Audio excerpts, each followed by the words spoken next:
Venezuela has the dubious fortune of being located on the continent of South America, which the United States has treated, under the so-called Monroe Doctrine, as its exclusive zone of political, economic, and military influence. In practical terms, it meant that whenever a Latin American government pursued a policy at odds with Washington's preferences, it would be subjected to measures ranging from economic sanctions to outright military invasion. Latin America became one of the many battlefields of the Cold War, when several countries sought to leave the US shadow and align themselves with the USSR. The US retaliation was harsh and included the support for the brutal military coup in Chile, training of death squads in Honduras and El Salvador, support for the so-called Contras in Nicaragua, not to mention the Bay of Pigs invasion and the Cuban Missile Crisis. Once the Cold War was over, however, a relative peace settled over the region, with Cuba remaining the only holdout against US power. Even the coming to power of soft Marxist pink wave governments in Venezuela and Bolivia didn't seem to overly ruffle Washington's feathers, but the current escalation of the US campaign against Venezuela suggests a revival of US activism in the region. One might as well cut to the chase and state the obvious. Venezuela is not only a member of OPEC, it is also a country with the world's largest known oil reserves, dwarfing those even of Saudi Arabia.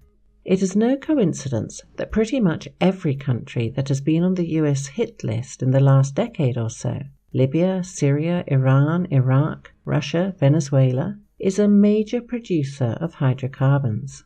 Given that the global economy is utterly dependent on steady provision of hydrocarbons, US political control over these countries means a stranglehold over major industrial competitors to the United States, namely the EU and China. It also creates US jobs, once US oil companies establish control over the country's oil fields. At the very least, should the effort to place the country under indirect US control fail, plunging it into chaos removes a competitor to struggling domestic US oil producers. The timing of the US escalation closely follows the visit by Russian Tu-160 strategic bombers to Venezuela, during which the possibility of creating a Russian military base in the country was discussed by some media outlets. Given that Russia has by now established, through the Syrian example, that once Russian troops arrive in a country, they are unlikely to leave, no matter how great the US pressure, Washington may have decided to step up the pressure in the hopes of deterring not only Russia, but its other major competitor China, from establishing themselves more firmly in the country. Russia's Rosneft already has considerable presence in Venezuela, assisting it with the development of its oil potential, and China has also made a number of investments in the country, though its economic footprint remains modest.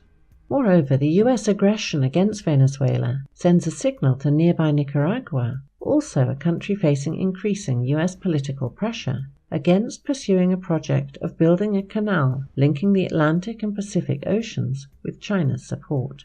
Thus far, US actions consisted of economic sanctions and apparent coordination of coup attempts to be carried out by elements within Venezuela's military and security forces. It is still difficult to make out what the Trump administration's recognition of Juan Guaido, the president of the National Assembly of Venezuela, as the country's interim president, was supposed to represent, even by the standards of Trump's current foreign policy team of Pompeo and Bolton. Recognition of a claimant to supreme executive office who does not actually occupy said office is unprecedented. Not even in the case of Syria, where the US has been far more directly involved in attempting to overthrow its legitimate government, was any opposition leader recognized as the official representative of the country itself. Therefore, one may conclude Guaido's recognition was supposed to follow the military coup, which Guaido probably promised, and Washington clearly expected.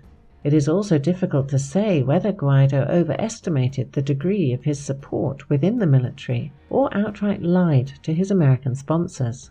Either way, the US intelligence community has once again failed at providing an accurate assessment of the situation within a country, as Venezuela's military rallied around President Maduro.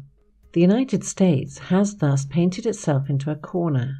Guaido's recognition which was moreover coordinated with the bulk of Latin America's countries and with the European Union, which likewise points to a wider, though failed, conspiracy to overthrow Venezuela's government, cannot very well be walked back. Maduro's continued presidency has now become a challenge to US power, at least as great as Assad's. One can therefore expect stepped-up US efforts to overthrow Venezuela's government, though it remains to be seen how far the US is willing to go. An outright US military invasion appears unlikely at the moment. The most recent such effort has been in Panama during the George H.W. Bush administration, a far smaller and easier to control country. There's no evidence of US intelligence services training Venezuelan expats in the manner of the Bay of Pigs invasion force or the Nicaraguan Contras. However, Venezuela is bordered by two countries ruled by far-right politicians closely allied to the United States, Brazil and Colombia. In the wake of the failed US invasions of Afghanistan and Iraq, with the US military retooling itself for great power confrontations, the US modus operandi in the past several years has been to use proxy armies.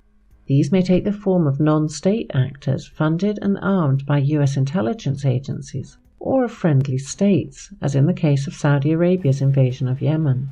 One could readily imagine the Yemen model used against Venezuela, but this time with a Brazil-led coalition doing Washington's dirty work.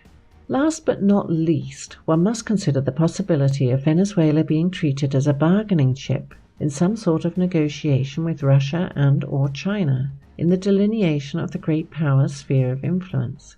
This would mark a de facto return to the policy of compensations, wherein the balance of power is preserved by major powers ceding parts of their empires to others in exchange for gains elsewhere.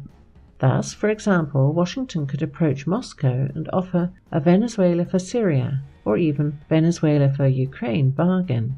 While not out of the realm of possibility, it remains a difficult course of action to imagine for two reasons. The first is that there is little awareness of the limits of US power in Washington itself. The expectation is still of powering through any opposition. The second is that even if the offer were made, it would probably not be accepted in Moscow. Apart from the cost to Russia's international image, the US at this point has very low credibility and trustworthiness.